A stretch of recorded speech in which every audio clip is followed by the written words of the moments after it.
Hello friends, welcome my Facebook mini blog. তোমরা সবাই কেমন আছো? আমি খুব ভালো আছি। গত শনিবার ছিল বিপত্তারিণী পুজো। প্রত্যেক বছরই দুই বান্ধবী গত 2 বছর থেকে পুজো দিতে শুরু করেছি।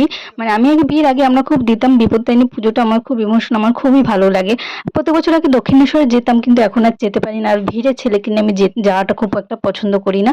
তো বাজার 13 পদের ফল কিনলাম, ফুলটা একটু বাড়ি থেকে নিয়ে আসলাম। আর সুতো, বিপত্তারিণীর এই সুতো ছাড়া আমরা তো পুজো সম্পূর্ণ হয় না। বাঙালির একটা ইমোশন এই সময় বিপত্তারিণীর সুতো পরা। তো চলো মন্দিরে আমরা চলে এসেছি।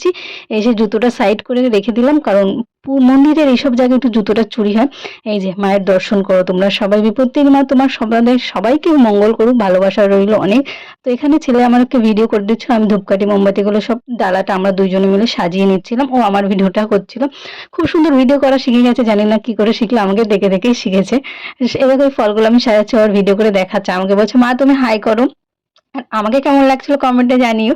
আর ফটোগুলো তো আগে পেয়েছোই তোমরা, তারপরে আমি ব্লগটা দিলাম। ডালাগুলো আমাদের সাজানো হয়ে গেছে, ওইদিকে ঘন্টা বাজাচ্ছে, এবার আমরা দাঁড়িয়ে পড়ছি। এই জায়গার পুজোটা আমার একদমই খুব একটা মন পোষালো না। বিপত্তারিণী পুজো দিয়ে আমরা আগের বছর একটা মন্দিরে খুব সুন্দর বসে ব্রাহ্মণ ঠাকুর খুব সুন্দর মন্ত্র পড়ে পুজো দিয়েছিল, আর খুব সুন্দর পাঠও করেছিল, যেটা বিপত্তারিণীর পুজোর মেন কথা। সেগুলো আমরা খুব একটা ভালো করে এখানে শুনতে পাইনি। গেল বছর আমরা খুব সুন্দর শুনেছিলাম।